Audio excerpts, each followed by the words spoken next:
कि अगर बोया पेड़ बबूल का तो आम कहाँ से होए, और अगर आपने आम लगाया है तो आम तो बांटो तोए। अगर आपने आम लगाया है तो आम तो बांटो तोए, और खट्टा आम बता करके भाग न जाना कोई। बार बार आम बबूल की बात करते हैं, तो अगर आपने आम लगाया है तो आप आम बांटिए तो सही। आम और बबूल की, तो आम हमने इस तरह से खिलाया। बबूल बबूल मेरा नहीं था, बबूल तो हमारा नहीं है। मेरा आम है, आम की बात कर देता हूँ, आम की बात कर देता हूँ। आम ये है। और मुझे उम्मीद थी कि मंत्री जी आम को खट्टे ही बताएंगे जनता के लिए। तो आपसे ये सवाल है कि गरीब जनता किस तरीके से ग्रीष्मकाल में इतने गर्मी में तपी है।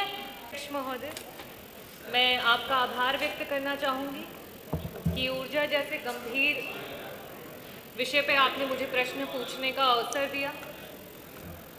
बिजली एक ऐसी चीज़ है, चाहे वो एक गरीब की झोपड़ी हो, चाहे अमीर का महल, यहाँ तक कि रामलला के मंदिर में भी अध्यक्ष जी, मैंने एक आर्टिकल पढ़ा जिसमें लिखा हुआ है कि बिजली विभाग के द्वारा 4000 किलोवाट तक की ज़रूरत है, और अभी फ़िलहाल में वहाँ पे 1600 किलोवाट तक की जो है मंदिर को भव्य बनाने के लिए आपके द्वारा सुचारू रूप से दिया जा रहा है।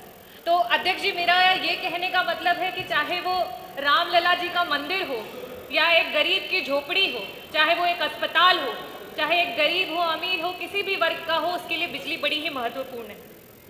अध्यक्ष जी, जब भी जनता के महत्वपूर्ण मुद्दों पे सवाल होते हैं तो बार बार आम और बबूल की बात आ जाती है।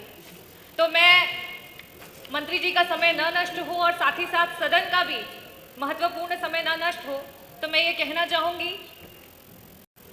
कि अगर बोया पेड़ बबूल का तो आम कहाँ से होए, और अगर आपने आम लगाया है तो आम तो बांटो तोए। अगर आपने आम लगाया है तो आम तो बांटो तोए, और खट्टा आम बता करके भाग न जाना कोई।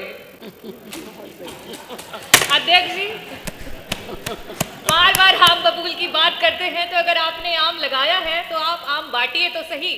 और साथ ही साथ बिजली विभाग की कुछ परियोजनाओं की बात करूंगी, जो कि अभी मैंने देखा और अभी मंत्री जी कह भी रहे थे कि आपने थर्मल प्लांट्स और हाइड्रो प्लांट्स की बात की। घाटमपुर के यूनिट 1, 2 और 3, जिसकी आपने डेट दी कि आप 31 मार्च 2023, जुलाई 2023 और नवंबर 2023 में उसको शुरू करेंगे। ओबरा सी में यूनिट 1 और 2 की बात करें कि फरवरी 2023 और अक्टूबर 2023 में उसको शुरू करेंगे।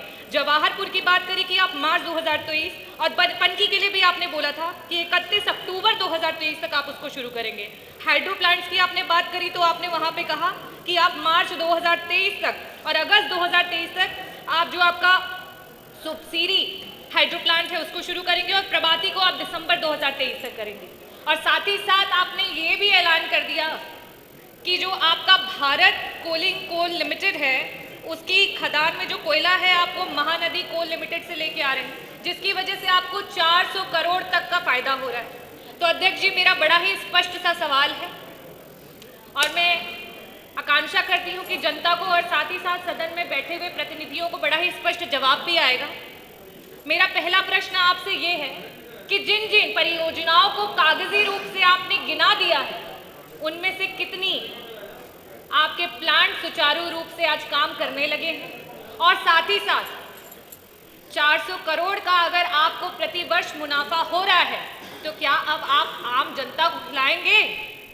और जिस तरीके से चाहे वो दिल्ली की सरकार हो या राजस्थान की सरकार हो, उन्होंने 200 यूनिट बिजली मुफ्त की पूरी जनता की, 100 यूनिट पहला जो उनके उपभोक्ता के होते हैं उनकी बिजली को माफ किया, तो क्या आप भी उत्तर प्रदेश की जनता को मुफ्त 300 यूनिट बिजली देने के लिए तैयार हो चुके हैं?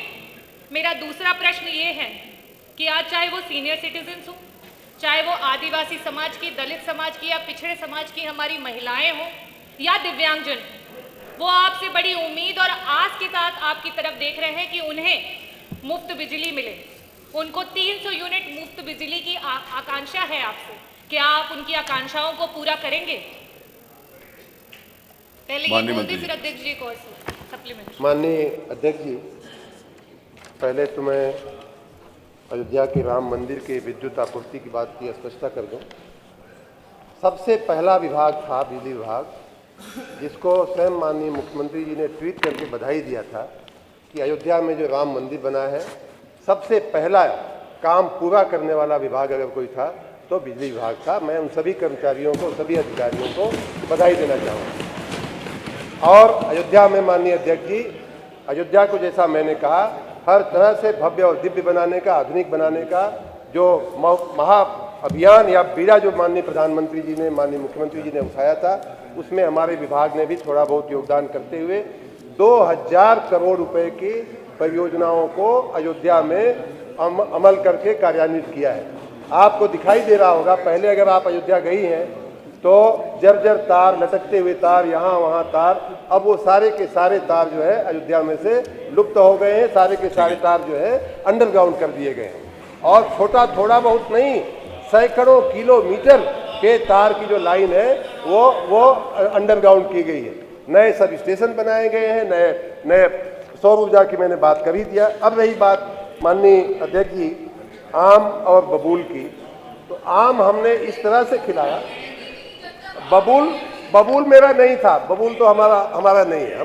मेरा आम है, आम की बात कर देता हूँ, आम ये है, आम माननीय अध्यक्ष जी आम ये है कि हमने अभी जो OTS योजना चलाई थी उसमें आम में खास क्या ये बता दीजिए। आम खिलाने की बात मैं कर रहा हूँ ना। आम में खास क्या ये बता दीजिए। हाँ, आम में खास है। आम में खास ये है माननीय अध्यक्ष जी कि घरेलू उपभोक्ताओं को उस OTS योजना में 32,93,000 लोगों को हमने 1044 करोड़ रुपए की छूट दिया है। OTS योजना 13,04,000 उपभोक्ताओं को 289 लाख की छूट दिया है घरेलू में। वाणिज्यिक उपभोक्ताओं को 2,10,640 उपभोक्ताओं को 17 करोड़ की छूट दिया है हमने। वाणिज्यिक निजी संस्थाओं को, नलकूपों को 2,39,000 नलकूप वाले किसानों को हमने उनके 1/4/2023 के बाद का कोई बिल हम नहीं ले रहे हैं, कोई बिल लेना भी नहीं है। 100% माननीय वित्त मंत्री जी ने और माननीय मुख्यमंत्री जी ने वादा किया है। अध्यक्ष महोदय, जवाब फिर से गोलमोल ही आया है और आम और बबूल के ही रूप में आया है। और मैं अपना सप्लीमेंट्री क्वेश्चन फिर से पूछना चाहूंगी, और मुझे उम्मीद थी कि मंत्री जी आम को खट्टे ही बताएंगे जनता के लिए।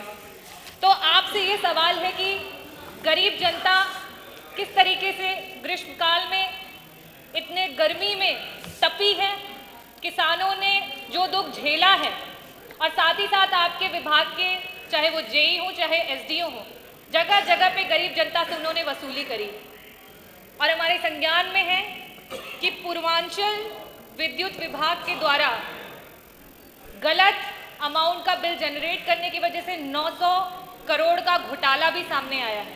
तो मैं मंत्री जी आपसे ये पूछना चाहूंगी कि इस तरीके के कितने मामले आपके सामने आए हैं जिसमें पहले बिल को बढ़ाया गया है और उसके बाद उन बिलों को चेंज किया गया है, जिसकी वजह से इतना बड़ा घोटाला आपकी सरकार में हुआ है। Thank you. माननीय सदस्य का बहुत बहुत धन्यवाद करता हूं। एक विषय मैं भूल रहा था, वो मुझे याद आ गया इस बात से। माननीय अध्यक्ष जी,